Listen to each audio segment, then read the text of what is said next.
Oh, you're in there. Okay, let me sit back. You're bigger than I am.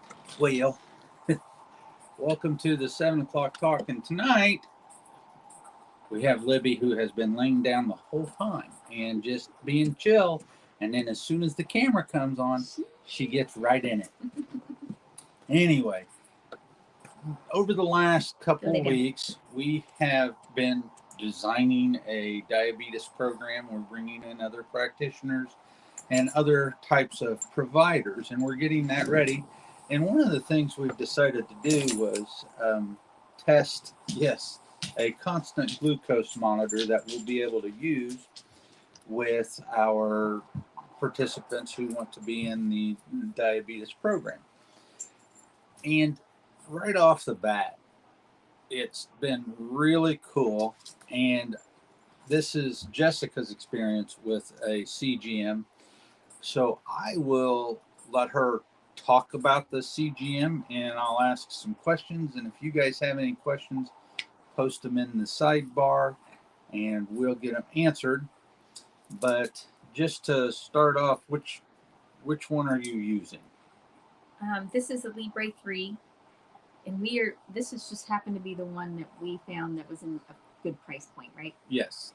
So it was important that I wanted to use it to see if I could figure it all out by myself, which we had some issues, so he actually figured it out. But once we got those all worked out, it was easy to put on. It's comfortable. I don't notice that it's there. And I've been actually kind of fascinated with it. So the first week, which was last week. Well, hold on. Let's talk about the hardware. It works with most phones. Well, most phones. Most phones, but not as many as it should. But it works with most of the Apples.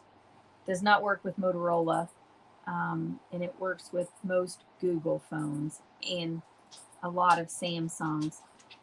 But I was really surprised by its limitations as far as the phones that it works on. And so when you put this on, it has a device. You just push it on the back of the arm after you wipe it with alcohol. You push a button and click, goes on, cover it with the sticker. Now Libre 3s they only recommend it on the back of the arms. Okay. So you have to alternate on each arm, but these can only be used on the arms. And so after that, the whole idea behind using this, I used one for a period of time that I used it for 3 months. It was the Dexcom CGM, and I will say that it was $1,000 a month. So the 3 months that I used it, it was $3,000, and that is not accessible to patients in my patient base. So we did take time to do some research to find it. It's, to begin with, it's a little pricey, but after that it's not. We'll have that all in the diabetes program. But what has been your experience with this? Just tell them about your week and what you've learned. So the first week we were just kind of trying out the things that I like to eat that make me feel good, so that don't make me sick. And I was surprised to find out that most of the things that I enjoy eating really didn't do anything with the blood sugars. However, I usually never get highs, but I do get lots of lows in the middle of the night. And the things that we thought we were eating that were healthy affect my blood sugars. So this would probably not be a tool that we would start out with most of our patients, because they need to work through and clean up their diet and make sure they've kind of got their diet the way they should, and then go back with this and figure out if their healthy diet is actually working for them. So this actually has been a fascinating experiment for me. So last week we just ate all the different foods to see what happened, and the worst things in our house are supposed to be like non-GMO, clean. The two things that I actually have here that are packaged or processed is a type of granola bar that's supposed to be fabulous and it's quite pricey. And I send them with my daughter to school for snacks, which actually created the huge spike in the huge drop within 2 to 3 bites.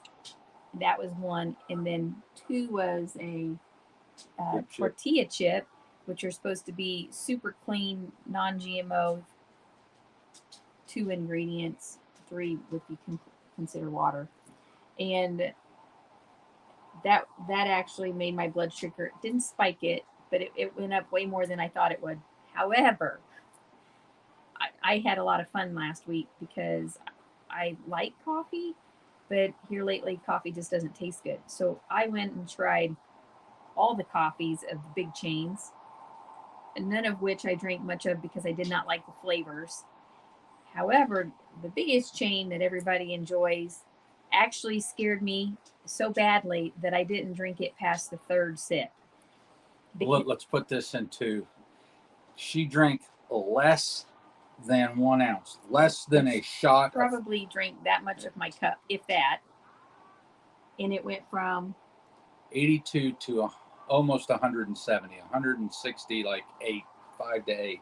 And I put it to the side because I could not focus on anything other than the number on the phone, because it that truly scared me that something I had just drank so little of was affecting me that quickly. So let's talk about why a CGM is good to have and is good information. For the most part, you get a range, and you want your blood sugars to stay in this range. And will give you plus or minus about 20 points, 20 point high, 20 point low. And you really don't want to vary more than that 40 points, even when you eat. So what the studies show is if you're eating something and it takes your blood sugar over 140, you're doing DNA cellular damage.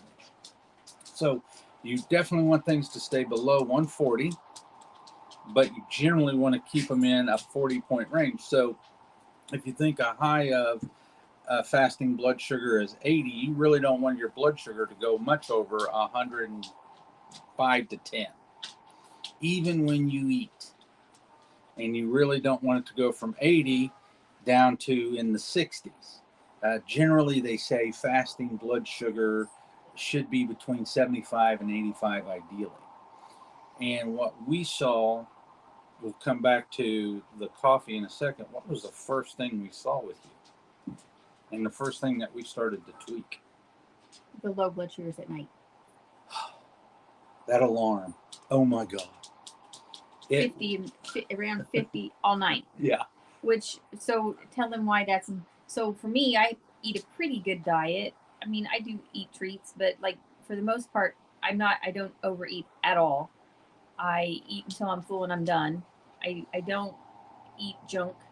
I don't drink soda. So my diet's pretty good. Very, very clean. We usually buy our own food, and like we rarely eat processed food.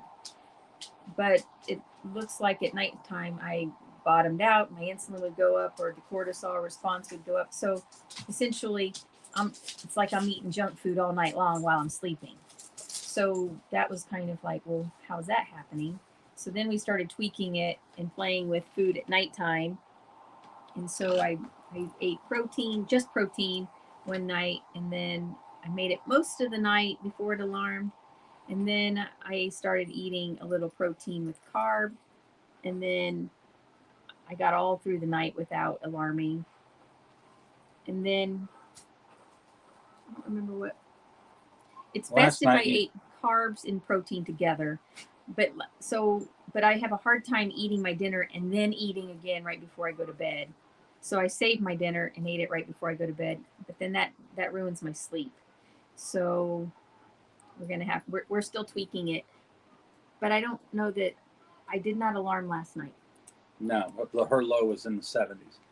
So this gives us an idea of what cortisol and insulin are doing, because those are the hormones that you have to control. Because they make you fat. Yes. And so when we see this, we see that she has some dysregulation. So her cells need to be resensitized to insulin. she, all in all, has really good control until she gets a bolus of food. When she gets a bolus of food, she is kicking out quite a bit of insulin because when she eats, we generally see a dip before it goes up. And the last time we checked my blood, I did not have insulin resistance. It was really low. So this is just, it's the fine tuning of. Yes. And I don't have a blood sugar issue. So I usually just truck along in the low 90s. And if I eat like clean proteins and my vegetables, even fruit, I mean, the line just goes straight along. And if I do eat Well, a it's just meal, it's usually a slow curve up and a slow curve down. most meals that are prepared or from a little nicer restaurants, not a big Didn't deal. do nothing. Even the Thai food with the noodles didn't hit her. But we had a going away party for somebody. That was kind of scary too. Oh no, that wasn't. This takes the cake. So explain that one. So actually, I love this kind of stuff. So this just, it, food is scary to me anyway because food just makes me sick. But then to watch how it affects your body. So we ordered. So we did a going away party for one of our residents at a nursing home, and he wanted a movie, and he asked for pizza. So we bought pizza for the residents, and Hold on. I'm gonna add in. Don't waste your time on Asteroid City. If you are an action superhero quick movie, fabulous. If don't see it. If you like these very artistic, artsy things, you might like Asteroid City. But I digress. yeah. So we went to a big box chain Uh-huh. and ordered the pizzas and asked them to cut them in 2 by 2 squares. What we got was probably the equivalent of 3 by 3, but it was a very small piece.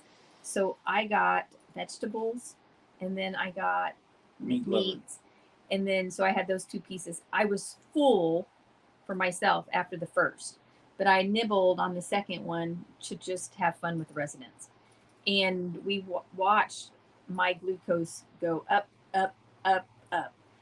And I don't know that it went low, but it was in the yellow. It doubled. I don't know. Oh. So yeah. So she was almost at 200 with this thing. And what, I was full, like, And all she drank like was water. yeah, stuffed like a fat rat. And I knew I was full. And then within 15 minutes of eating it and the blood sugar was rising, I was so hungry. But I knew I wasn't hungry. So that is what's scary to me because there's something in that food that overrides my satiety. Yeah, So leptin and ghrelin. yeah, so I knew I was full. I had 2 little pieces of pizza and I was stuffed. So there was no way I was hungry. And I didn't eat anymore. I had my water, but I could not, it took hours to get rid of the hunger pains. And so, to our earlier points, if you've watched a lot of these videos, you've heard me talk about something that is called the bliss point. And that's on all manufactured and packaged foods. They want to have the right balance of fat, the right balance of sugar, the right balance of salt, but they like a little more salt because salt will cause your body to endogenously produce fructose, which will cause your insulin to free flow. So when we see this happening and we see that big glucose response, we know there's going to be a big insulin response, and it goes, and that's what her her blood sugar did do. It dropped. I don't remember if it alarmed that night. Well, that's the only actual meal I ate that whole day because I was so full, and I had a snack of like a little. I had actually went to the dollar store and pulled a little snack off because I was curious to see what it would do, and that actually did nothing to my blood sugar. So I had a snack and I had those 2 little pieces of pizza. That's all I ate the entire day, and it carried me through the night without alarming. So with that being said, you've got to remember this is truly getting to that personalized care, because it's what affects her. What affects her may not affect me the same. And so I'm probably going to get one of those things here again and run a trial on myself. But this is where we talk about personalized medicine for the person and getting to those root causes of why this happens, and then starting to heal her from the cellular level, because we know that phase angle is low on her, and allowing her cells to come back to that robust, resilient stage that they need to be at. So, getting back to our coffee maker is being repaired. So we usually make our own coffee. We usually only drink our coffee on the weekends. It's our treat. We go out, we meditate, we sit on our porch, and we enjoy our coffee. But when we go on vacations, obviously we don't have our own coffee, so we go and try to find mom and pop shops. But sometimes there's just no coffee to be had, and from now on we're skipping the coffee because that chain. I started out at actually it wasn't even coffee. It was a chai Chai tea tea. because it was evening. We got an iced chai tea. We thought it would be a better choice, and my blood sugar started out in like 82. Yeah. And went to 160 something. Yeah, it's crazy. Doubled. So it's almost like the pizza. With 3 sips. And actually I moved it over because it scared me so bad. So then the next morning I thought there's one more coffee shop in town, which we do enjoy going. We got up in the morning, power was out, so we went to get coffee. And I got a coconut cream latte, which I've never had before. And I got a very small cup. And I was almost afraid to drink it. And we watched it, and it moved up 2 points. I drank the whole cup. And we went to breakfast, and so I said, I never ever eat French toast. I don't even remember when the last time I ate French toast.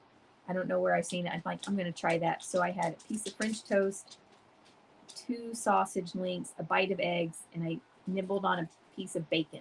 And I had the same cup of coffee that I was drinking. And I don't think my blood sugar moved up more than 10 points with all of that, including that coffee. So, you can name. We're not bad mouthing that one, so you can say Luca Bees was great. It didn't affect her at all. They did.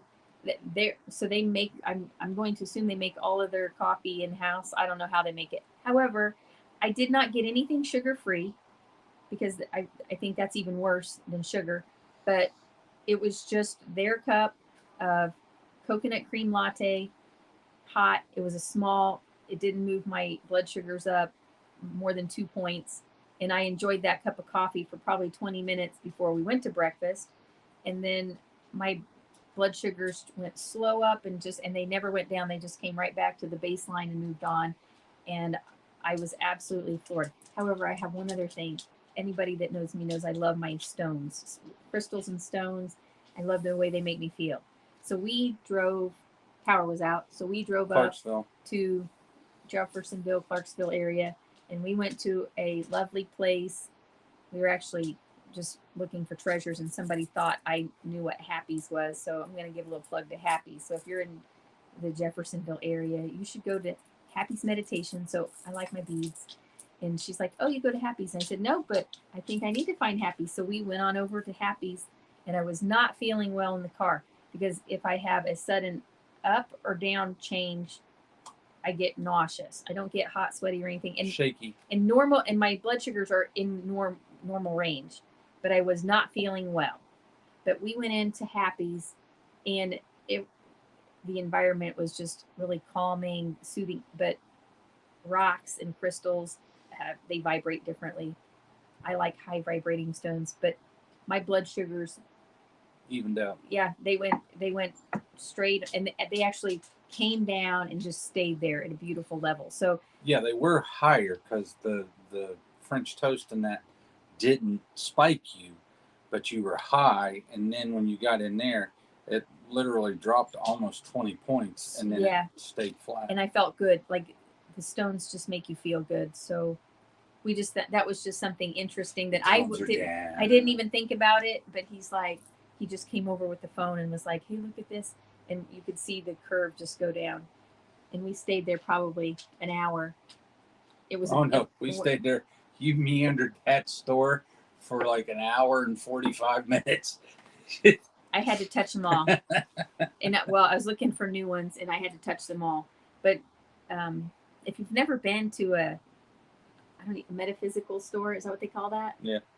But they have stones, they have crystals, they have them in their polished form, they have them in their natural form, and you can touch them. All of them feel differently, and you should just try it because it makes your body feel really good and apparently relaxes you. I like guitars. She goes for rocks. But we both did go and enjoy trying to find each of them. Yeah. We didn't get any guitars that night, but we found some rocks to bring home. Yep. So with that being said, pay attention to the Facebook page or the website, and we'll have more information on the diabetes class coming soon. Yeah, and I wanted to add, I'm not a diabetic. So this truly is for lifestyle modification. Optimization. And I would not suggest this for somebody that's jumping in the beginning and just changing diet. I think it would be too complicated. But once you iron out your healthy diet and your movement, and you've got your meditation and your community and all that, add it, and then have a lot of fun tweaking the healthy stuff. Have a great night.